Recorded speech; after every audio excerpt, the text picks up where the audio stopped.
Hello everyone, నేను మీ మానస. అందరూ ఎలా ఉన్నారు? అందరికి గుడ్ మార్నింగ్ అండి. లాస్ట్ క్లాస్ లో మనము తెలుగుకి సంబంధించి 8th క్లాస్ తెలుగుని కూడా స్టార్ట్ చేసేసుకున్నాం. 6th 7th మొత్తం కంప్లీట్ గా ఎడిట్ చేసుకుని 8th క్లాస్ తెలుగు కూడా స్టార్ట్ చేసుకున్నాం. ఆ తెలుగులో ఫస్ట్ లెసన్ కూడా కంప్లీట్ చేసుకున్నాం, ఆంధ్ర వైభవం లెసన్.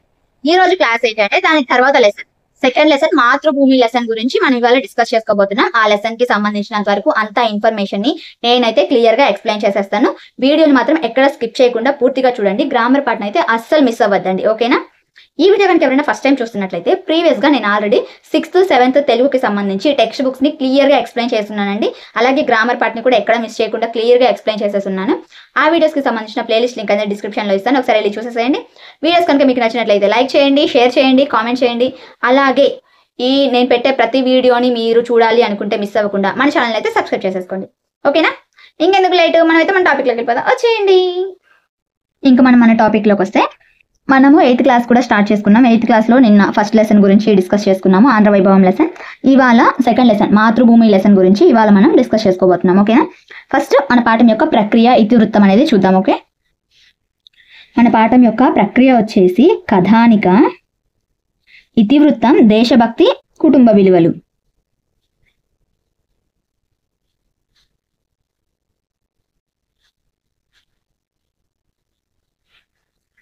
చూడండి, చదవండి, ఆలోచించి చెప్పండిలో వసుధకి వాళ్ళ తాతయ్యకి మధ్య జరిగిన కాన్వర్జేషన్ ఇచ్చారు. వసుదేవ తాతయ్య పొద్దున్నే ఆడిపోతున్నామంటే జనవరి 15 కదమ్మా జాతీయ సైనికుల దినోత్సవము, ఆ వేడుకలో పాల్గొనడానికి వెళ్తున్నా అని చెప్తాడు. ఇది చూడండి, జనవరి 15 జాతీయ సైనికుల దినోత్సవం. ఇది మనం గుర్తుపెట్టుకోవాలి, జనవరి 15 జాతీయ సైనికుల దినోత్సవం, అందుకే వెళ్తున్నానని చెప్తాడు. ఇంకా తాతయ్య ఎందుకు సైనికుల దినోత్సవం జరుపుకుంటారని వసుధ అడిగితే వాళ్ళ తాతయ్య ఏం సమాధానం చెప్తారంటే, మన దేశాన్ని ప్రజలను కాపాడడానికి ఎందరో సైనికులు తమ జీవితాలను ప్రాణాలను త్యాగం చేశారు. వాళ్ళని స్మరించుకోవడానికి, వాళ్ళని అభినందించడానికి, వాళ్ళ సేవలు గుర్తు చేసుకోవడానికి ఈ జాతీయ సైనికుల దినోత్సవాన్ని జరుపుకుంటారమ్మా అని వాళ్ళ తాతయ్య చెప్పాడు వసుధకి. ఇంకా వసుధ అడిగింది, సైనికులు అలాంటి త్యాగాలు ఎందుకు చేస్తారు తాత అని అడిగితే, కన్న తల్లి ఉన్న ఊరు స్వర్గం కంటే గొప్పవి. సైనికులు మాతృభూమి కోసము, ప్రకృతి వైపరీత్యాల నుంచి ప్రజల ప్రాణాలను కాపాడడం కోసము తమ ప్రాణాలను సైతం అర్పించడానికి వెనుకాడరు. మనం కూడా వారి అడుగుజాడల్లో నడవాలి అని వాళ్ళ తాతయ్య ఆన్సర్ చెప్తాడు. అయితే తాతయ్య నేను కూడా వస్తాను, వెళ్దాం పదండి అని వసుధ కూడా వాళ్ళ తాతయ్యతో వెళ్తుంది. అది వాళ్ళిద్దరి మధ్య సంభాషణ. మనకు కావాల్సింది ఏంటంటే జనవరి 15 జాతీయ సైనికుల దినోత్సవం, ఓకే? మన పాఠం యొక్క ఉద్దేశం చూద్దాం, చూడండి. విద్యార్థులు దేశ రక్షణకు అహర్నిశలు పాటుపడే సైనికుల సేవలను గుర్తించాలని, అలాగే తద్వారా స్ఫూర్తిని పొంది దేశ సేవకు పూనుకోవాలని ఈ పాఠం యొక్క ఉద్దేశం. ఏంటంటే ఈ పాఠం యొక్క ఉద్దేశం, దేశ రక్షణకు అహర్నిశలు పాటుపడే సైనికులు ఉన్నారు కదా, వాళ్ళ సేవలను గుర్తించి వాళ్ళ ద్వారా స్ఫూర్తి పొంది దేశ సేవకు పూనుకోవాలనేది ఈ పాఠం యొక్క ఉద్దేశం, ఓకే? ఇంకా మన పాఠం రచయిత దగ్గరికి వెళ్తే, రచయిత ఎవరు అంటే రచయిత్రి పవని నిర్మల ప్రభావతి గారు. ఈ పాఠం యొక్క రచయిత్రి ఎవరంటే పవని నిర్మల ప్రభావతి గారు. ఈవిడ ప్రకాశం జిల్లా ఒంగోలులో పుట్టారు. ప్రకాశం జిల్లా ఒంగోలులో పుట్టారు ఈవిడ. వెంకట నరసింహారావు, సరస్వతమ్మ, వీళ్ళ అమ్మ నాన్నల పేర్లు సరస్వతమ్మ, వెంకట నరసింహారావు. ఈవిడ భర్త పేరు వచ్చేసి శ్రీధర్రావు. పవని నిర్మల ప్రభావతి గారి భర్త పేరు శ్రీధర్రావు అనమాట. ఈవిడ ఎంతవరకు చదువుకుందంటే 10వ తరగతి చదివింది. 10వ తరగతి అయినా సరే చేయి తిరిగిన రచయిత్రి ఈవిడ. 10వ తరగతి చదువుకున్న ఎన్నో రచనలు చేశారు ఈవిడ. ఆవిడ చేసిన కొన్ని రచనలు చూద్దాం, చూడండి. అనాథ, ఎదలో ముళ్ళు, స్త్రీ, నాగరికత నవ్వుతోంది, ఇలాంటి 7 సుప్రసిద్ధ కథా సంపుటాలు ఇవి. అనాథ, ఎదలో ముళ్ళు, స్త్రీ, నాగరికత నవ్వుతోంది అనేవి కథా సంపుటాలు. ఇంకా ఉదయ కిరణాలు, శాపగ్రస్తులు, రాలిన పూలు అనేవి నవలలు. 7 కథా సంపుటాలు, 17 నవలలు ఈవిడ రాశారనమాట. సో ఇవి గుర్తుపెట్టుకోవడానికి నేనైతే చిన్న హింట్ ద్వారా గుర్తుపెట్టుకున్నాను. ఏంటి అంటే, ఉదయాన్నే సూర్యుడి కిరణాలు సోకి ఆ శాపం తగిలి పూలు రాలిపోయినాయి అని గుర్తుపెట్టుకున్నాను నేనైతే. ఉదయ కిరణాలు తగిలి, ఉదయాన్నే సూర్యుడి కిరణాలు తగిలి ఆ శాపంతో పూలు రాలిపోయాయి అని గుర్తుపెట్టుకున్నా. ఉదయ కిరణాలు, శాపగ్రస్తులు, రాలిన పూలు ఇవి నవలలు. ఇంకా ఇవి గుర్తుంటే ఆటోమేటిక్గా వాటికి అవసరం లేదు. సో అనాథ, ఎదలో ముళ్ళు, స్త్రీ, నాగరికత నవ్వుతోంది, ఇవి 7 కథా సంపుటాలు, ఓకే? నేనైతే అలా గుర్తుపెట్టుకున్నానండి దాన్ని. ప్రజెంట్ మన లెసన్ మాతృభూమి లెసన్ అనేది కథానిలయం నుంచి తీసుకోబడింది. మన ప్రజెంట్ లెసన్ కథానిలయం నుంచి తీసుకోబడింది అనమాట. సో ఇన్ఫర్మేషన్ అంతా ఒక చోట రాసేస్తాను, చూడండి. చూడండి, ప్రజెంట్ లెసన్ వచ్చేసి కథానిలయం నుంచి తీసుకుంది. ఇంకా అనాథ, ఎదల ముళ్ళు, స్త్రీ, నాగరికత నవ్వుతోంది, ఈ 17 కథా సంపుటాలు. ఉదయ కిరణాలు, శాపగ్రస్తులు, రాలిన పూలు అనేవి 17 నవలలు. దీనికి చిన్న హింట్ కూడా చెప్పాను, ఏమనే, ఉదయాన్నే సూర్యకిరణాలు శాపం తగిలి పూలు రాలిపోయాయి అనేసి. ఇంకా మన పాఠంలోకి వచ్చేసినట్టయితే, పాఠంలో చూడండి, ఫస్ట్ ఏమిట్రా నువ్వు అంటున్నది సుధీర్ అని పద్మజ కంగారుగా అంది. ఏమిట్రా నువ్వు అంటున్నది సుధీర్? ఇక్కడ సుధీర్ ఒక క్యారెక్టర్ నేమ్ వచ్చింది మనకి, సుధీర్ అని పద్మజ అనింది. తలెత్తి చూశాడు సుధీర్. తన కోసం బల్ల మీద పెట్టిన టిఫిన్ ప్లేట్ను దగ్గరగా జరుపుకుంటూ నింపాదిగా అన్నాడు. సుధీర్ ఏమని? రేపు కలెక్టర్ ఆఫీస్ దగ్గర సైన్యంలో చేర్చదలుచుకున్న యువకుల్ని ఎంపిక చేసుకుంటారంటమ్మా, నేను సైన్యంలో చేరతాను అని అంటాడు. ఎవరన్నారు ఈ మాటలు? సుధీర్ అన్నాడు ఇవన్నీ. క్షణకాలం కొడుకు వైపు అయోమయంగా చూస్తూ, నీకేమైనా మతిపోయిందా సుధీర్? అలాంటి కర్మ నీకేం పట్టింది? ఒక్కగానొక్క కొడుకువి, మనకున్న వ్యాపారం ఆస్తులు చూసుకుంటూ మా కళ్ళ ముందే ఉండొచ్చు కదా అంది తల్లి. ఈ మాటలన్నీ అన్నది ఎవరంటే పద్మజ, సుధీర్ వాళ్ళ అమ్మ. సుధీర్ కొడుకు, పద్మజ అమ్మ. ఓకే. ఇంకా సుధీర్ తల్లి వైపు ఆశ్చర్యంగా చూశాడు. అది కర్మ అమ్మా, దేశాన్ని కాపాడుతూ దేశ ప్రజల్ని రక్షించే ఉద్యోగం అమ్మా, అది కర్మ ఎలా అవుతుంది? ఎన్నో మహిళా మండలు స్థాపించావు, వారిని ఉత్తేజపరుస్తూ ఎన్నో ఉపన్యాసాలు ఇస్తావు, పెద్ద చదువుకున్న నువ్వేనా ఇలా మాట్లాడేది అంటూ చిరుకోపంతో తల్లిని ప్రశ్నించాడు సుధీర్. ఏమిటమ్మా పలకవు, నా పేరెందుకు సుధీర్ అని పెట్టావు అని అరుస్తున్న కొడుకుని చూస్తూ చిరునవ్వు నవ్వింది పద్మజ. సో వాళ్ళిద్దరి మధ్య డిస్కషన్ జరుగుతుంది. ఏమని? సుధీర్ ఏమో సైన్యంలో చేస్తానంటే, వాళ్ళ అమ్మేమో నీకేమి అంత కర్మ, మన వ్యాపారాలు ఆస్తులు చూసుకోసాలు అని మాట్లాడుకుంటా ఉన్నారు. వాళ్ళిద్దరి మధ్య జరిగిన కాన్వర్సేషన్ అది. ఇంకెప్పుడు మళ్ళీ సుధీర్ మాట్లాడతాడు చూడండి. ఇప్పుడు తమాషాలు కాదమ్మా, రేపు పట్నం వెళ్ళి సైన్యంలో చేరతాను, తాడి చెట్టు వల్ల ఎంత పొడుగు పెరిగాను, నా కండలు చూడు ఎలా ఉన్నాయో, తప్పక ఎన్నికవుతాను సుధీర్ ప్లేట్లో చేయి కడుక్కుంటూ దృఢంగా అన్నాడు. పద్మజ తెల్లబోయింది. కొడుకు చాలా పట్టుదలగానే ఉన్నాడన్న విషయం ఆమెకు బోధపడింది. సుధీర్కి దగ్గరగా కూర్చొని మెల్లగా అంది, చూడు నాన్న, నువ్వు ఒక్కడివే మాకుంది, నువ్వు మమ్మల్ని వదిలి వెళ్ళిపోతే మేమేం కావాలి అంటూ కన్నీళ్లు పెట్టుకుంది. సుధీర్ అమ్మ మాటలకు కలవరపడ్డాడు. అదేమిటమ్మా అలా మాట్లాడితే మరి దేశం అని అంటాడు సుధీర్. ఆమె కన్నీళ్లు తుడుచుకుంటూ, దేశం ఏమీ కాదు, దానికోసం ఉన్నారులే చాలా మంది, నా మాట విను, బిడ్డగా నిన్నే విషయంలోనూ నొప్పించలేదు, ఈ విషయంలో నన్ను మీ నాన్నగారిని నొప్పించకు అంటూ ఆమె వంటగదిలోకి వెళ్ళిపోయింది. సో ఇదంతా వాళ్ళిద్దరి మధ్య జరుగుతున్న కాన్వర్సేషన్, డిస్కషన్. సైన్యంలో చేరడానికి సుధీర్ ఏమో పోతానంటే వాళ్ళ అమ్మేమో వద్దంటుంది. ఇంకా సుధీర్ ఏమో సోఫాలో కూర్చొని మౌనంగా ఆలోచిస్తున్నాడు వాళ్ళ అమ్మ చెప్పిన మాటలకు. ఇంక ఇదంతా వగదగేలాగా లేదు, ఏమేమో ఒప్పుకునేలాగా లేదు అని. ఇంకా అంతలో వాళ్ళ నాన్న వస్తాడు. అంతలో తండ్రి రాజారావు, సుధీర్ వాళ్ళ నాన్న రాజారావు. సో పద్మజ, రాజారావు, వాళ్ళ కొడుకు సుధీర్, 3 క్యారెక్టర్స్ వచ్చారు ఇప్పుడు. ఆయన బయట పనులు ముగించుకొని ఇంటికి వచ్చాడు. పద్మజ జరిగిన విషయాన్ని అంతా చెప్తది. ఎవరికి? రాజారావుకి, వాళ్ళ ఆయనకి. ఇంకా కొడుకు దగ్గరికి వెళ్ళి, నీకు ఇదేం పాడుబుద్ధిరా, ఏదో బిఏ పూర్తయింది కదా, వ్యాపారం చేస్తామని మేము సంబరపడుతుంటే అని గర్జిస్తూ అన్నాడు. వ్యాపారం చేయడం నాకు ఇష్టం లేదు నాన్న, ఏదైనా ఉద్యోగం చేయాలనే ఉద్దేశంతోనే సైన్యంలో చేరాలనుకున్నాను అని నసుగుతూ అన్నాడు. అందుకని సైన్యంలో చేర్చేస్తావా అని అంటాడు తండ్రి. చేరిన వాళ్ళంతా చావరు నాన్న అని సుధీర్ అంటే, చాలేవో ఎత్తి తెలివి, నీకు ఉద్యోగం కావాలి కదా, సరే రేపు నాతో పట్రా, తెలిసిన వాళ్ళ దగ్గర ఏ గుమస్తా ఉద్యోగం ఇప్పిస్తాను అంటూ సుధీర్కి మరో మాటకు అవకాశం ఇవ్వకుండా బయటకు వెళ్ళిపోతాడు రాజారావు వాళ్ళ నాన్న. సో వాళ్ళ అమ్మ దగ్గర అంటే ఎట్ట గయ్యగయ్యమని నడిచినాడు కానీ వాళ్ళ నాన్న దగ్గర పాపం ఏం మాట్లాడలేకపోతాడు. ఈనాటి సమాజంలో కొంతమందికి దేశభక్తి, ధైర్యం, సాహసం లేవు, సమాజాభివృద్ధి కాంక్షే లేదు, మనిషికి స్వార్థపు బతుకులు తప్ప అని పెద్దగా గొణుకుతున్న కొడుకు వైపు వాత్సల్యంతో చూసింది పద్మజ. గొనుక్కుంటా ఉంటాడు. వాళ్ళ నాన్న యాక్సెప్ట్ చేయకపోయేసరికి అసలు ఒక్కరికి కూడా దేశభక్తి, ధైర్యం, సాహసం ఏమీ లేవు, సమాజాభివృద్ధి కాంక్ష లేదు, మనుషులందరూ స్వార్థ బతుకులే వెళ్ళయి అని కొనుక్కుంటా ఉంటే కొడుకు వైపు వాత్సల్యంతో ప్రేమగా చూస్తుంది పద్మజ. ఇది పద్మజ రాజారావుల కుటుంబ పరిస్థితి. పద్మజ, రాజారావు, సుధీర కథ ఇది. వాళ్ళ ఆదర్శ భావాల్ని, దేశభక్తిని అణచివేసిన పరిస్థితి ఇక్కడ చూస్తే ఈ కథలో వాళ్ళు ఏం చేస్తారు, తన దేశభక్తిని, ఆదర్శ భావాల్ని అణచివేస్తారు పద్మజ, రాజారావు ఇద్దరు సుధీర్ని కదా. ఇంకా నెక్స్ట్ చూస్తే సేమ్ అదే ఊరిలో చంద్రమ్మ, రోసయ్య కుటుంబం ఉంటది. చంద్రమ్మ, రోసయ్య వాళ్ళకి మొత్తం ఎంతమంది అంటే పిల్లలు 5 సంతానం. వాళ్ళ పెద్ద కొడుకు పేరు వీర. వీర వాళ్ళ అమ్మతో మాట్లాడుతూ, నేను రేపు సైన్యంలో చేరిపోతానమ్మా, మంచి జీతాలు ఇస్తారట అని ఉత్సాహంగా చెప్పాడు. చంద్రమ్మ కళ్ళలో ఎంతో వెలుగు. నిజమేనట్రా అంది. నిజంగానే అమ్మా, ఇప్పుడే అధికారి దగ్గరకు పోయి మాట్లాడొచ్చేసా. ఆ వివరాలన్నీ చెప్పాడు. రేపు చాలా మందిని సైన్యంలో తీసుకుంటారంట, నేను కూడా ఎన్నికవుతానన్నాడు అధికారి. సైన్యంలో చేరితే జీతం వస్తుంది, ఇక్కడికి పంపిస్తాను, ఇంటిలి పాది తినొచ్చు, నాన్నగారికి ఆసరా లభిస్తుంది, వీటన్నింటికంటే మన దేశానికి సేవ చేసే అవకాశం వస్తుంది కదమ్మా అని సంతోషంతో వీర మాటలన్నీ చెప్తుంటే చంద్రమ్మ మనసు ఆనందంలో మునిగిపోయింది. మాటలన్నీ వీర చెప్తా ఉంటాడు. అవన్నీ చెప్తే వాళ్ళ అమ్మకి భలే ఆనందం వేస్తుంది. చంద్రమ్మకి చుట్టూరా చిమ్మిన చీకటి తొలగిపోయినట్లయిపోయింది. భర్త రెక్కల కష్టం తొలగిపోతుందని భావించింది. పిల్లల చదువులు చెప్పించవచ్చు అనుకుంటుంది. అంతలోనే గుండె పిండేసి ఇంకొక ఆలోచన కూడా వస్తుంది ఆమెకి. ఎదలో ముళ్ళులాగా కదలాడింది. ఇవన్నీ ఓకే, ఇవన్నీ బాగున్నాయి, మన కష్టాలన్నీ తొలగిపోతాయి, భర్త రెక్కల కష్టం తొలగిపోతుంది, పిల్లలకు మంచిగా చదువు చెప్పించవచ్చు, ఇవన్నీ ఓకే. కానీ ఇంకొకటి ఏదో బాధిస్తుంది ఆమె. ఏంటంటే సైన్యంలో చేరితే యుద్ధం వస్తే. తల్లి ప్రేమ కళ్ళ ముందు కదలాడగా మెల్లిగా ఇలా అంది, సైన్యంలో చేరితే యుద్ధం వస్తే అని అంటది వీరతో. అది విని వీర పక్కన నవ్వాడు. యుద్ధంలో కాక ఇక్కడ మాత్రం చావకూడదా ఏంటమ్మా, పస్తులుండి బాధపడడం కంటే 4 రోజులు హాయిగా బతకడం మేలు కదా, దేశం కోసం చావడం కంటే గొప్పేముంది, అలాంటి మంచి చావుని కోరుకోవాలే తప్ప దాని గురించి భయపడకూడదమ్మా అంటూ బయటికి వెళ్ళిపోయాడు వీర. వాళ్ళ అమ్మ బాధపడుతుంటే వాళ్ళ అమ్మ అన్న మాటకి వీర సమాధానం చెప్పాడు. ఇంకా ఈ మాటలు విన్న రోసయ్య మీసం మెలేస్తూ గర్వంగా నవ్వాడు. ఆడు నా కొడుకే చంద్రి, గుండె ధైర్యం చూసావా, అది నాది అని అంటాడు. ఎవరు? రోసయ్య వాళ్ళ నాన్న. అక్షర లక్షలు చేసే మాటలు అన్నాడు నా బిడ్డ. వీళ్ళు కాకపోతే మరెవరు దేశానికి సేవ చేస్తారు? యువకులు దేశం కోసం, ప్రజల కోసం పాటుపడాలి. మన వీర కూడా అలాంటి మంచి పనే చేస్తాడు, కాబట్టి వీరని మెచ్చుకోవాల్సిందే అని అంటాడు రోసయ్య వాళ్ళ నాన్న. ఇందాక రాజారావు ఏం చేశాడు? సుధీర్ని నువ్వేం చేయొద్దు, నోరు మూసుకొని ఇంట్లో ఉండి పని పాట చూసుకో, ఆస్తులు వ్యాపారాలు చూసుకో అని చెప్పి తొక్కేస్తాడు. కానీ వీరు చూసారా, వీళ్ళ నాన్న వీర వాళ్ళ నాన్న వీరని ఎంకరేజ్ చేస్తున్నాడు. ఆ సమయాన చంద్రమ్మకి ఆనందము దుఃఖము రెండు వస్తాయి. ఎందుకు? సైన్యంలో చేరితే మంచిగా ఉద్యోగాలు వస్తాయి, అవన్నీ మన బాధలన్నీ తీరిపోతాయని ఆనందం ఒక పక్క, యుద్ధం వస్తే మళ్ళీ తన కొడుకు ఏమన్నా అయిద్దేమోనని దుఃఖం ఒక పక్క, రెండు వస్తాయి. ఇలా వీరతో పాటు ఎంతో మంది యువకులు సైన్యంలో చేరతారు. ఇంకా 10 ఏళ్ళు గిర్రును తిరిగినాయి. సమాజంలో అనేక మార్పులు వచ్చినాయి. సుధీర్ ఏమో వ్యాపారవేత్తలాగా కొనసాగుతూ ఉన్నాడు. ఇంకా వాళ్ళ నాన్నలు వ్యాపారం చూసుకోమంటారు, అలా కొనసాగుతూ ఉంటాడు. కానీ దేశానికి సేవ చేయలేకపోతున్నాననే బాధ మాత్రం సుధీర్కి అలానే మిగిలిపోద్ది. ఆనాటి మంకు పట్టు వదిలి సుధీర్ ఇలా హాయిగా ఉన్నందుకు పద్మజ, రాజారావు ఏమో ఇద్దరు ఆనందిస్తూ ఉంటారు. ఇంకా వీర దగ్గరకు వస్తే, వీర సైన్యంలో చక్కగా పనిచేస్తూ ఎదిగిపోయిండు. హిందీ, ఉర్దూ, ఇంగ్లీషు, బెంగాలీ, కన్నడం, తమిళం ఇలా 7-8 భాషలో అనర్గళంగా మాట్లాడుతున్నాడు.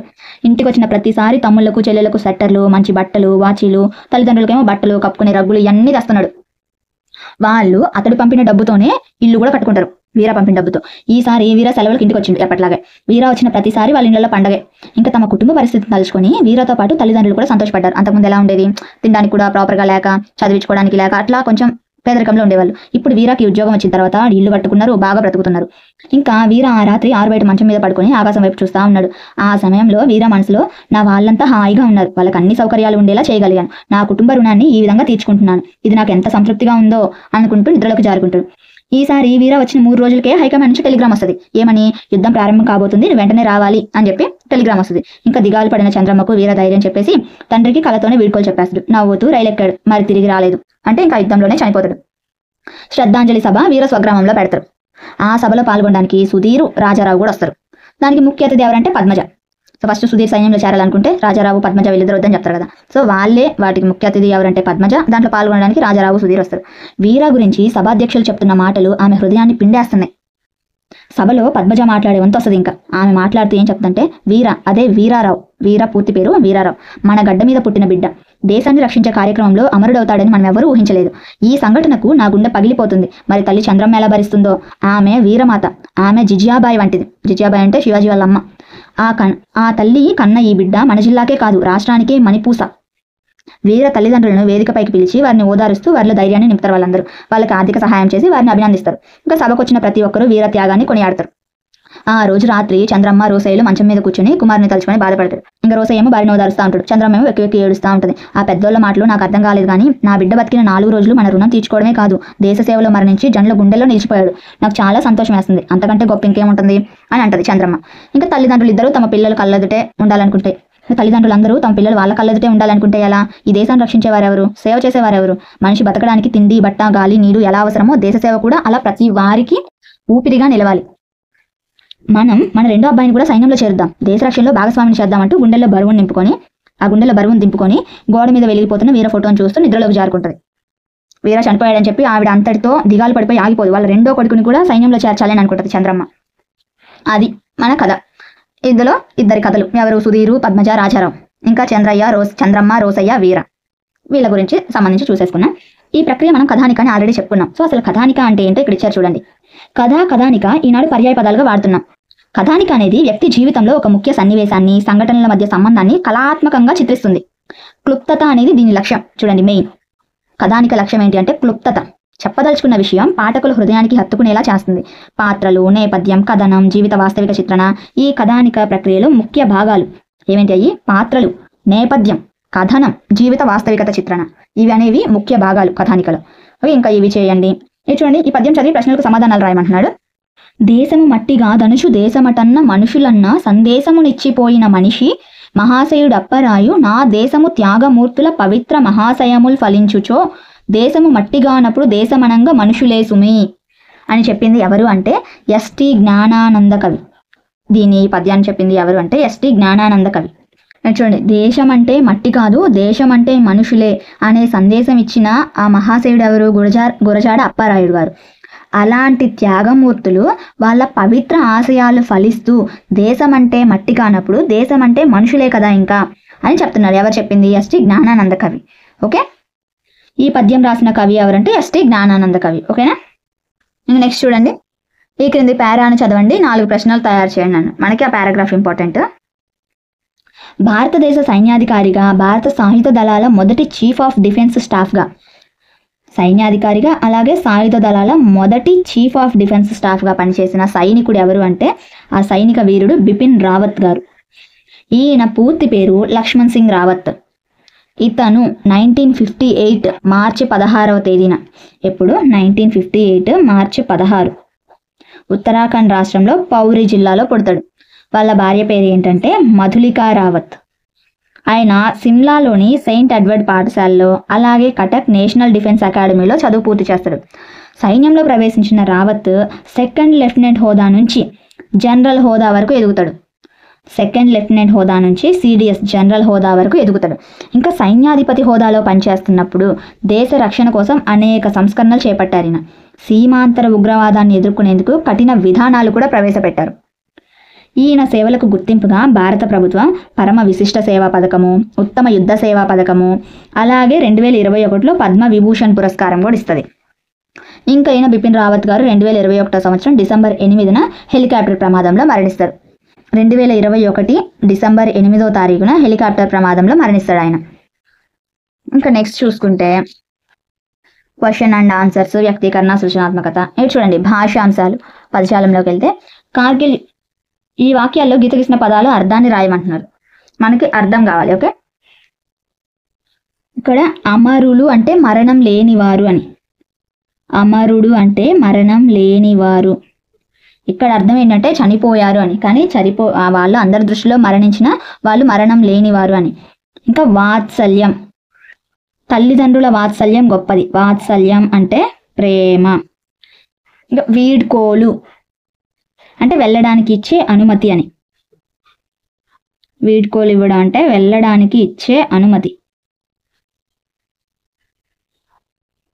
ఇవన్నీ వాటికి అర్థాలు, మనకి అర్థాలు ఇంపార్టెంట్. ఓకే, ఇంకా 10 ఏళ్ళు గిర్రున తిరిగాయి. గిర్రున అంటే అలా ఫాస్ట్గా అయిపోయాయి అని, తొందరగా అయిపోయాయి అని.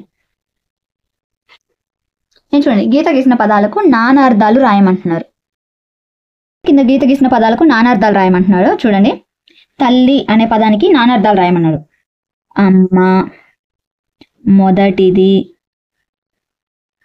ముఖ్యము, స్త్రీ. ఇవి తల్లి పదానికి నానార్థాలు. ఇంకా ఆశ, ఆశ అంటే కోరిక, దిక్కు, అగ్ని, వ్యాప్తి.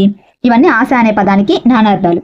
ఇంకా నెక్స్ట్ సమయం చూసుకుంటే కాలం, అదను అంటే అదను చూసి చేయడం అంట. ఇట్ మీన్స్ అంటే టైం చూసి, సమయం చూసి, ప్రాపర్ టైం చూసి అనేసి.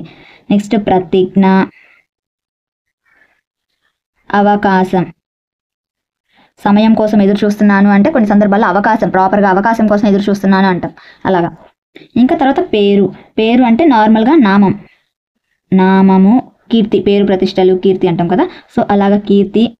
ఘనీభవించు, ఇది ఎలా అంటే ఇప్పుడు ఏదైనా పేరుకొని పోయింది అంటాం. ఇప్పుడు నూనె కానీ నెయ్యి కానీ ఇలాంటివి చలికాలంలో పేరుకోపోయినాయి అని అంటాం చూడండి. సో ఆ పేరుకొని పోవడం అంటే ఏంటి, అక్కడ గడ్డ కట్టడం అని, గడ్డ కట్టడం. అలా ఘనీభవించు అంటే పేరు అంటే ఘనీభవించు అని, ఇది కూడా ఒక నానార్థం. ఈ తర్వాత చూడండి ఈ వాక్యాల్లో గీత గీసిన పదాలకు పర్యాయ పదాలు రాయాలంట. నానార్థాలు అంటే కష్టం, కానీ పర్యాయ పదాలు ఇబ్బంది లేదు, ఈజీగానే ఉంటాయి. జీతం అంటే భత్యం. నెక్స్ట్ వేతనం, మనం చేసిన పనికి వేతనం చెల్లించడం అంటాం, వేతనము. పారితోషికం. నెక్స్ట్ భృతి. ఇవన్నీ జీతానికి పర్యాయ పదాలు. ఇంకా దేశం అంటే రాజ్యం. నాడు, నాడు అంటాం, దేశానికి పర్యాయ పదం అనమాట. ఇంకా సమూహం,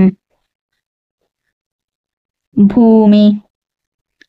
ఇవన్నీ దేశానికి పర్యాయ పదాలు.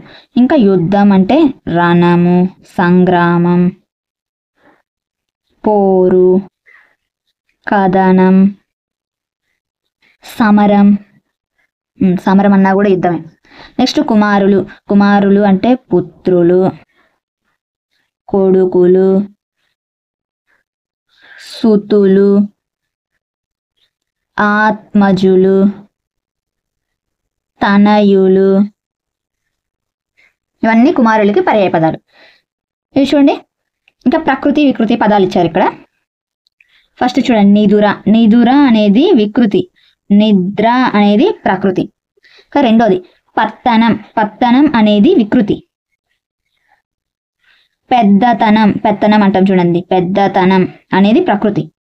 ఇంకా నెక్స్ట్ అమ్మ అనేది వికృతి, అంబ ప్రకృతి. ఇవన్నీ వికృతి పదాలు. ఈ వికృతి పదాలకు ప్రకృతి పదాలు మనల్ని రాయమంది. నెక్స్ట్ కొమరుడు అనేది ప్రకృతి, కొమరుడికి కుమారుడు వికృతి. స్టార్టింగ్లో నేనైతే అమ్మ ప్రకృతి అంబ వికృతి అనుకునేదాన్ని, తర్వాత అర్థమైంది నాకు అంబ ప్రకృతి అమ్మ వికృతి అని. నెక్స్ట్ చూద్దాం. ఇంకా ఇక్కడ చూడండి, భాషా క్రీడ అంట. కింది పదాల్లో 2 పదాలు ఉన్నాయి. వీటిలో ఒక పదానికి అర్థం ఇవ్వబడింది. పాఠం చదివి ఇచ్చిన ఆ అర్థం ఆధారంగా రెండో పదాన్ని గుర్తించి 2 పదాలు కలిపి రాయమంటున్నారు. ఎగ్జాంపుల్గా చూడండి, ఉంచుట అంటే న్యాసం అనగా ఉంచుట అని అర్థం అంట. సో ఈ 2 కలిపితే ఉపన్యాసం అయింది. ఇంక ఇప్పుడు కొన, ఓకే. వ్యవసాయం అంటే సాగు, 2 కలిపితే కొనసాగు. ఇంకా మణి, వెన్నులో ఉంటుంది, పూస, మణి పూస. తల్లి నాన్నలు అంటే తండ్రులు, తల్లిదండ్రులు. వ్యాపార, తెలిసినవాడు అంటే వేత్త, విద్యావేత్త, వ్యాపారవేత్త ఇట్లా అంటాం కదా. సో వేత్త అంటే తెలిసినవాడు అని, వ్యాపారవేత్త అంటే వ్యాపారం తెలిసినవాడు అని, విద్యావేత్త అంటే విద్య తెలిసినవాడు అని. తొలగి వెళ్తుంది అంటే పోతుంది అని, తొలగిపోతుంది. నెక్స్ట్ సమాజ, పెరుగుట వృద్ధి చెందుట అంటే అభివృద్ధి అని. సో సమాజాభివృద్ధి. చూడండి వ్యాకరణాంశాలు. గీత గీసిన ఆ సంధి పదాలను విడదీసి సంధి పేరు రాయమంటున్నారు. ఎగ్జాంపుల్గా గ్రామమదికి గ్రామము ప్లస్ అది ఉత్వ సంధి అని ఎగ్జాంపుల్ ఇవ్వడం జరిగింది. ఇది చూడండి, సమాజాభివృద్ధి, సమాజ ప్లస్ అభివృద్ధి, సమాజాభివృద్ధి సవర్ణ దీర్ఘ సంధి. మనమెవ్వరు, మనము ప్లస్ ఎవ్వరు, ఊకి అచ్చుపరమైంది. సో ఉత్వ సంధి. ఇంకా క్షమించండని, క్షమించండి ప్లస్ అని, ఈకి అచ్చుపరమైంది. సో ఇత్వ సంధి. ఏమిటమ్మా, ఏమిటి ప్లస్ అమ్మా, ఇత్తునకు అచ్చుపరమైంది. సో ఇత్వ సంధి. ఓకే, సంధుల్ని విడదీసేసాం, సంధి పేర్లు కూడా రాసేసుకున్నాం. నేను తర్వాత చూస్తే సమాస పదాలు ఇచ్చారు. ఆ సమాస పదాలను చూద్దాం. చూడండి, గొప్ప పుస్తకం అంటే గొప్పదైన పుస్తకం, విశేషణ పూర్వపద కర్మధారయ సమాసం. ఎర్ర కలువ, ఎర్రనైన కలువ, ఇది కూడా అంతే, వీపు కస. తెల్ల పావురం, తెల్లనైన పావురం, ఇవన్నీ వీపు కస విశేషణ పూర్వపద కర్మధారయ సమాసం. ఈ గొప్ప, ఎర్ర, తెల్ల ఇవన్నీ విశేషణాలు. సో ఆ విశేషణాలు పూర్వపదంగా ఉన్నాయి కాబట్టి ఇది విశేషణ పూర్వపద కర్మధారయ సమాసం అయింది. ఓకేనా? ఇక్కడ చూడండి, పై ఉదాహరణల్లో గొప్ప, ఎర్ర, తెల్ల ఇవన్నీ విశేషణాలు తెలుసు. ఇంకా పుస్తకం, కలువ, పావురం ఇవి అయితే నామవాచకాలు. ఇలా నామవాచక విశేషణాల కలయికతో ఏర్పడే సమాసాన్ని కర్మధారయ సమాసం అంటాం. ఇలా నామవాచకము విశేషణము 2 ఉంటే దాన్ని కర్మధారయ సమాసం అంటాం. ఆ కర్మధారయ సమాసము ఇప్పుడు విశేషణం పూర్వపదంగా ఉంటే విశేషణ పూర్వపద కర్మధారయమైంది. అదే ఈ విశేషణం ఉత్తరపదంగా గనక ఉంటే విశేషణ ఉత్తరపద కర్మధారయ సమాసం అయింది. ఓకేనా? అది ఆ రెండింటికి తేడా. సో అక్కడ మెయిన్ ఏంటంటే కర్మధారయ సమాసం అనేది ఇంపార్టెంట్. నామవాచకాలు, విశేషణాలు ఈ రెండింటి కలయికతో ఏర్పడే సమాసాన్ని కర్మధారయ సమాసం అంటాం. ఇంకా ఆ విశేషణం ఉన్న ప్లేస్ని బట్టి పూర్వపదం అయితే పూర్వ, ఉత్తరపదం అయితే ఉత్తర అలా వస్తుంది. ఇంకా ఈ కింది వాక్యాల్లో కర్మధారయ సమాసాలను గుర్తించి నామవాచకం విశేషణాలను రాయమంటున్నాడు. ఫస్ట్ వీటిల్లో నామవాచకం విశేషణాలు ఏడు చెప్పాడు చూడండి. గొప్ప అనేది విశేషణం, పుస్తకం అనేది నామవాచకం, ఇట్లా ఇవన్నీ విశేషణాలు, ఇవన్నీ నామవాచకాలు అని చెప్పాడు. సో వీటిని కూడా గీత గీసిన వాటిని కూడా మనం అలాగే విడదీయాలన్నమాట. ఇట్లా ఏది నామవాచకం ఏది విశేషణం అని. ఫస్ట్ సమాసాలను గుర్తించాలి. ఉన్నత వ్యక్తిత్వాన్ని, ఉన్నత వ్యక్తిత్వం అంటే గొప్పదైన వ్యక్తిత్వం, ఉన్నతమైన వ్యక్తిత్వం అని. ఓకే, సో ఉన్నతమైన వ్యక్తిత్వం. దీంట్లో విశేషణం ఏంటి? ఈ ఉన్నతమైన అనేది విశేషణం, వ్యక్తిత్వం అనేది నామవాచకం. ఓకే, ఇంకా చిరునవ్వు, చిన్నదైన నవ్వు, ఇవన్నీ విశేషణ పూర్వపద కర్మధారయ సమాసాలే. ఈ చిరు అనేదేమో విశేషణం, నవ్వు అనేది నామవాచకం. ఓకే, ఇంకిక్కడ ఆదర్శ భావాలు అని ఉంది. జూమ్ చేద్దాం. ఆదర్శ భావాలు, ఆదర్శమైన భావాలు. ఇక్కడ ఆదర్శమైన అనేది విశేషణం, ఆదర్శ అనేది. ఇంకా భావాలు అనేది నామవాచకం. ఇంకా నెక్స్ట్ దాన గుణము, దానమైన గుణము. దీంట్లో దానం అనేదేమో నామవాచకం, గుణము అనేది విశేషణం. అసలు విశేషణం అంటే ఏంటి? దాని నామవాచకం యొక్క గుణాన్ని గురించి తెలిపేది. సో ఆ గుణమే విశేషణం ఇక్కడ. ఇంకా ఉపమాలంకారం గురించి చూద్దాం. చూడండి, ఉపమాలంకారం నెక్స్ట్ అలంకారాలు ఇచ్చాడు. కింది వాక్యాన్ని పరిశీలించండి. ఓకే, జ్ఞానం దీపం వలె జీవితానికి వెలుగునిస్తుంది. జ్ఞానం అనేది దీపంలాగా జీవితానికి వెలుగిస్తుందంట. పై వాక్యంలో జ్ఞానాన్ని దీపంతో పోల్చాడు. అవును, ఇక్కడ జ్ఞానం అనేది పోల్చబడే వస్తువు. సో జ్ఞానాన్ని మనం పోలుస్తున్నాం. సో పోల్చబడే వస్తువు జ్ఞానం కాబట్టి ఈ జ్ఞానం అనేది ఉపమేయం అవుతుంది. అంటే పోల్చబడే వస్తువు ఉపమేయం. ఇంకా పోలికకు తెచ్చుకున్న దీపం, ఈ పోలికకు తెచ్చుకున్న దీపం ఉంది చూడండి, ఆ దీపం ఏమవుతుందంటే ఉపమానం అవుతుంది. అంటే పోల్చబడేదేమో ఉపమేయం, పోలికకి తెచ్చుకున్నదేమో ఉపమానం. అంటే దేనితో పోలుస్తున్నామో అది ఉపమానం. గుర్తుపెట్టుకోండి, దేనితో అయితే పోలుస్తున్నామో,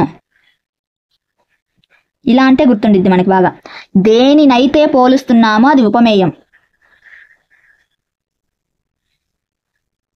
మనకి పోల్చబడేది, పోలికకు తెచ్చుకునేది ఇలా కంటే మనకు ఫస్ట్ నుంచి ఎలా అలవాటు? దేన్ని పోలుస్తున్నామో అది ఉపమేయం, దేనితో పోలుస్తున్నామో అది ఉపమానం. సో ఇక్కడ దేన్ని పోలుస్తున్నాం? జ్ఞానాన్ని పోలుస్తున్నాం కాబట్టి అది ఉపమేయం. దేనితో పోలుస్తున్నాం? దీపంతో పోలుస్తున్నాం కాబట్టి అది ఉపమానం. ఓకే, క్లారిటీ వచ్చేసిందిగా ఉపమేయం ఉపమానంకి. ఇంకా కింది వాక్యాల్లో ఉపమేయ ఉపమానాలను గుర్తించి రాయండి. వాటిలో ఉపమేయ ఉపమానాలు గుర్తించి రాయాలంట. చినుకులు ముత్యాల్లా రాలుతున్నాయి. దేన్ని పోలుస్తున్నాం మనం ఇక్కడ? చినుకుల్ని పోలుస్తున్నాం. సో పోలుస్తున్న దాన్ని ఏమంటాం? ఉపమేయం. దేనితో పోలుస్తున్నాం? ముత్యాలతో. సో దాన్ని ఏమంటాం? ఉపమానం అంటాం. సింపుల్.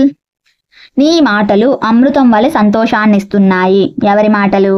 నీ మాటలు. దేన్ని పోలుస్తున్నాం? నీ మాటల్ని పోలుస్తున్నాం. సో మాటల్ని పోలుస్తున్నాం. ఈ మాటలు ఏమవుతాయి? ఉపమేయం అవుతాయి. దేనితో పోలుస్తున్నాం? అమృతంతో. సో అప్పుడు అమృతం ఏమైంది? ఉపమానం అవుతుంది. అది అర్థమైందిగా. ఇప్పుడు ఉపమేయ ఉపమానాల్ని మనమైతే ఈజీగా చెప్పేస్తున్నాం. ఇలా పోల్చబడేది ఉపమేయమని, పోలికకి తెచ్చుకున్నది ఉపమానం అని తెలుసుకుందాం. మనమైతే దేన్ని పోలుస్తున్నామో ఉపమేయమని, దేనితో పోలుస్తున్నామో ఉపమానం అని తెలిసేసుకుందాం. ఇంకా ఈ కింది వాక్యాలను పరిశీలించమంటున్నాడు. ఓకే, పరిశీలించేద్దాం. ఆమె ఆలోచనలు ఎదలో ముళ్ళు వలె కదలాడాయి. ఆమె ఆలోచనలు ఎలా ఉన్నాయంటే ఎదలో ముళ్ళులాగా కదలాడాయంట. ఇప్పుడు చూస్తే దీంట్లో దేన్ని పోలుస్తున్నాం?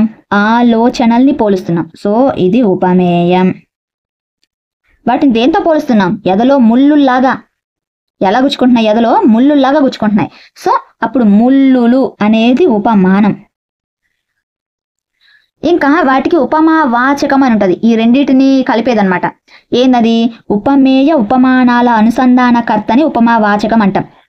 మనకి ఆ టర్మినాలజీ కంటే మనకి బాగా అర్థమయ్యేలాగా చెప్పుకుంటే ఉపమేయ ఉపమానాన్ని కలిపేదే ఉపమా వాచకం. ఆ ఉపమా వాచకము ఇది ఉపమాలంకారం అని ఎలా గుర్తుపెట్టుకోవాలంటే లా, వలే, పోలి, రీతి, భంగి ఇలాంటివన్నీ గనక వస్తే ఆ అలంకారంలో, ఆ ఉపమా వాచకంలో, అంటే ఇప్పుడు వలే ఉంది చూడు, వలే కాకుండా అదే లా వచ్చినా, పోలి వచ్చినా, రీతి వచ్చినా, భంగి వచ్చినా, ఇలాంటి కొండ గుర్తులు, ఈ కీవర్డ్స్ అన్నమాట. ఇలాంటి కీవర్డ్స్ గనక వస్తే అది ఉపమాలంకారం అవుతుంది. గుర్తుపెట్టుకోండి. ఇవన్నీ ఏంటి అంటే ఉపమా వాచకాలు అవుతాయి. అప్పుడు దీన్ని ఉపమేయ ఉపమానాలని కలిపేదాన్ని ఉపమా వాచకం అంటాం. ఇక్కడ వలే అనేది ఉపమా వాచకం. ఆ ఉపమా వాచకాన్ని, ఆ కీవర్డ్స్ ఇంకా ఏమేంటి అంటే లా, వలే, పోలి, రీతి, భంగి ఇలాంటివన్నీ ఉపమా వాచకాలు అవుతాయి. ఓకే, ఇవి ఉంటే ఉపమాలంకారం అవుతుంది. అది పై ఉదాహరణలో సమాన ధర్మం మర్చిపోయినా. సమాన ధర్మం అంటే రెండిటిలో ఉన్న సమాన ధర్మం. ఈ ఉపమేయ ఉపమానాలలో ఉన్న సమాన ధర్మం ఏంటది? కదలాడాయి. ఏం కదలాడాయి? ఆవిడ ఆలోచనలు కదలాడాయి. ఎలా కదలాడాయి? ఎదలో ముళ్ళుల వలె. ఆలోచనలు ఎదలో ముళ్ళులాగా కదలాడాయి. ఇక్కడ రెండు కదలాడాయి అని. సో ఈ రెండిటిలో ఉన్న సమాన ధర్మాన్ని గురించి చెప్తున్నారు కాబట్టి ఇది సమాన ధర్మం. ఈ ఉపమాలంకారంలో మనం తెలుసుకోవాల్సిన టర్మినాలజీ 4 ఏంటి అయ్యి? ఉపమేయం, ఉపమానం, ఉపమావాచకం, సమాన ధర్మం. ఓకే, పై ఉదాహరణలో ఉపమేయమైన ఆలోచనలన్నీ ఉపమానమైన ముళ్ళుతో పోల్చి చెప్పడం జరిగింది. దాని మధ్యలో వలే అనే ఉపమావాచకం ఉపమేయానికి ఉపమానానికి అనుసంధానకర్తగా ఉంది. ఇలా ఈ ఉపమేయ ఉపమానాల్లో కదలాడడం అనే సమాన ధర్మం కూడా ఉంది. ఈ విధంగా ఉపమేయ ఉపమానాలకు మనోహరమైన సాదృశ్యము అంటే పోలిక, మనోహరమైన పోలికని చెప్పినట్లయితే అది ఉపమాలంకారం అవుతుంది. ఇది ఉపమాలంకారానికి సూత్రం. ఇది ఉపమేయ ఉపమానాలకు మనోహరమైన సాదృశ్యమును చెప్పిన అది ఉపమాలంకారం అవును. ఓకే, ఇంతటితో మనం ఉపమాలంకారాన్ని క్లియర్గా ఎక్స్ప్లెయిన్ చేసేసుకున్నాం. ఇంకా ప్రాజెక్ట్ పని. ఆ తర్వాత చూడండి పాఠ్యాంత పద్యం. ప్రాణి లోకంబు సంసార పతితయగుట వసుధపై గిట్టి పుట్టని వాడు గలడే, వాని జన్మంబు సఫలమెవ్వాని వలన వంశమధికోన్నతి వహించి వన్నెకెక్కు. ఇది ఎవరిది అంటే ఏనుగు లక్ష్మణ కవిది. ఇప్పుడు ప్రాణులన్నీ, భూమి మీద పుట్టిన ప్రాణులన్నీ ఈ సంసార లోకంలో చిక్కుకొని ఉంటాయి, సంసార బంధనాల్లో. అలాగే భూమి మీద పుట్టి చచ్చిపోని వాడంటూ ఎవడైనా ఉంటాడా? ఎవరి వంశం, ఎవరి వలనైతే వాడి వంశం మిక్కిలి గొప్పతనం పొందుద్దో, ఎవరి వలనైతే వాడి వంశం ప్రసిద్ధికి ఎక్కుతుందో అలాంటి వారి జన్మ సార్థకం అవుతుంది అని చెప్తున్నాడు ఏనుగు లక్ష్మణ కవి. ఓకే, నేను చూడండి సూక్తి చూడండి సూక్తి తీసుకోవడం కాదు ఇవ్వడం నేర్చుకో, పెత్తనం కాదు సేవ అలవర్చుకో అని చెప్పింది ఎవరు? రామకృష్ణ పరమహంస. ఇంకిక్కడికి వస్తే జాతీయ సైనిక దినోత్సవం. ఇది మనం స్టార్టింగ్ లోనే ఆడవాళ్ళ సంభాషణ దగ్గర, తాతయ్య వస్త్ర సంభాషణ దగ్గర చూసుకున్నాం.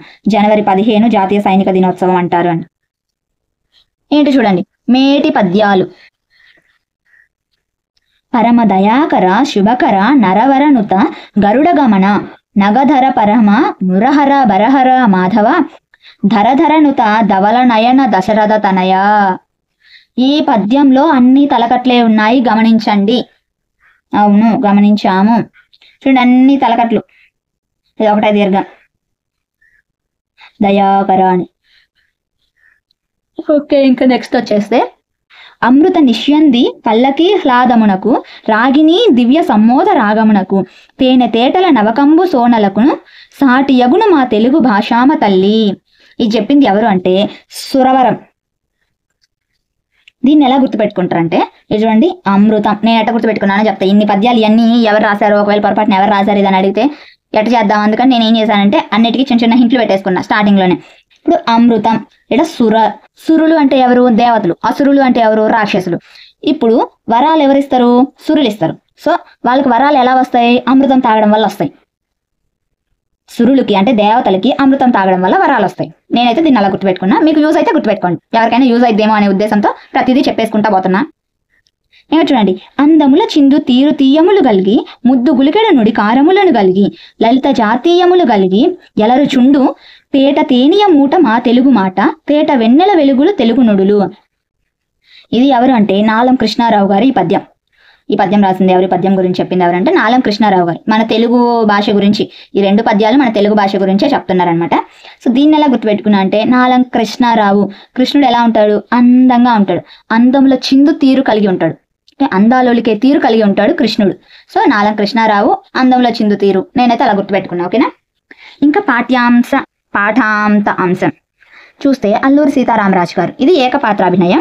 చూడండి, ఎంతకాలం సాగాలి ఆగడాలు, నీడను దేవతగా పూజించే అరమరిక లేని జాతిపై ఇంతటి రాక్షసకాండ, ఎవడిచ్చాడు దొరలకి హక్కు, తన గడ్డకాని గడ్డపై అడుగుపెట్టి దౌర్జన్యానికి దిగిన ఈ దొరతనాన్నిక దగ్ధం చేసి తీరకపోతే మన్యానికి మనుగడ లేదు, నిత్యం చచ్చే కన్నా వీరునిగా పోరాడి చావడం యుక్తం, బ్రిటిషు నిరంకుశులపై తిరుగుబాటు, పరపీడన ప్రభుత్వంపై విప్లవం ప్రతి మానవుడి జన్మ హక్కు.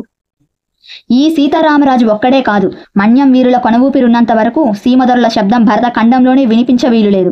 సింహాలు విహరించే సీమలో నక్కలకు స్థానం ఉండరాదు. పులినైనా పిలిచి చంపగల మన్యజాతే తలుచుకుంటే ఈ దొరలకు త్రుటిలో గతులు మతులు లేకుండా చేయగలదు.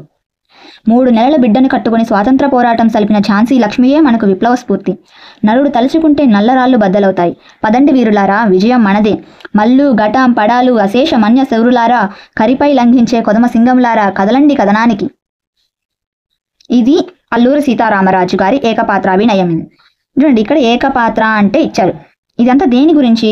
బ్రిటిష్ వాళ్ళపై తిరుగుబాటుకు సంబంధించి ఆయన వాళ్ళందరినీ రెచ్చగొడుతున్నారనమాట. వాళ్ళ మీద యుద్ధానికి వెళ్ళేలాగా, వాళ్ళ మీద పోరాటానికి పోయేలాగా రెచ్చగొడుతున్నాడు. సో ఆ మాటలు అవన్నీ ఇక్కడ ఏకపాత్ర అంటే ఇచ్చాడు. చూడండి, మహనీయుని జీవితంలో జరిగిన పతాక సన్నివేశము, సంభాషణ పాత్రోచితంగా ఒక్కరే అభినయించడం ఏకపాత్రాభినయం.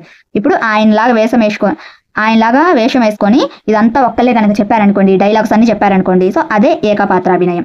ఓకే, ఇంతటితో మనకి సెకండ్ లెసన్ కంప్లీట్. మనం సెకండ్ లెసన్లో కూడా అన్ని క్లియర్గా ఎక్స్ప్లెయిన్ చేసేసుకున్నాము. ఓకేనా. చూడండి, అంతా ఎక్కడ కూడా ఏం మిస్ చేసుకోకుండా మొత్తం అయితే చెప్పేసుకున్నాము.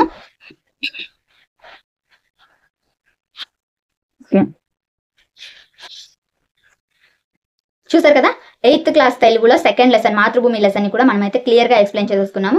గ్రామర్ పార్ట్ ని కూడా ప్రతిదీ క్లియర్గా ఎక్స్ప్లెయిన్ చేసేసుకున్నాం, ఎక్కడా మిస్ చేసేసుకోకుండా. ఇప్పటి వరకు మనకి 7th క్లాస్ వరకు సందులు సమాసాల గురించి మాత్రమే వచ్చింది. ఇప్పుడు 8th క్లాస్లో అలంకారాలు కూడా టచ్ చేస్తున్నాడు. ఈ లెసన్లో మనం చూసుకున్నట్లయితే ఆల్రెడీ చూసాం కదా, ఉపమాలంకారానికి సంబంధించి అలంకారాన్ని కూడా టచ్ చేస్తున్నాడు. సో ఇలా టఫ్ లెవెల్ అనేది పెరుగుతూ ఉంటుంది. నేను మీకు ముందే చెప్పాను 8th క్లాస్ కొంచెం టఫ్ లెవెల్ పెరుగుతూ ఉండిద్దని. ఇప్పటి వరకు సందులు సమాసాల దగ్గరే అయిపోయింది. 8th క్లాస్ నుంచి అలంకారాల్లో కూడా వచ్చేసాం మనం. కాబట్టి ఎక్కడ మిస్ చేసేసుకోకుండా ప్రతి ఇన్ఫర్మేషన్ ని క్లియర్ గా చూడండి. ఓకేనా? ఈ వీడియో కనుక మీకు నచ్చినట్లయితే లైక్ చేయండి, షేర్ చేయండి. అలాగే వీడియో చూసిన తర్వాత మీ ఫీలింగ్ ఏంటి అనేది కామెంట్ సెక్షన్లో కామెంట్ చేయడం మాత్రం అస్సలు మర్చిపోవద్దు. ఓకేనా? సో మీ కామెంట్స్ని బేస్ చేసుకొని నేను ఫర్దర్గా ఇంకా బెటర్గా ఇంకా ఇంప్రూవ్ చేసుకొని చెప్పడానికి ట్రై చేస్తాను. ఓకేనా అండి? అలాగే నేను పెట్టే ప్రతి వీడియోని మీరు మిస్ అవ్వకుండా చూడాలి అనుకుంటే మన ఛానల్ అయితే సబ్స్క్రైబ్ చేసుకోండి. బాయ్ అండి, మళ్ళీ రేపటి క్లాస్లో కలుస్తాను. టాటా.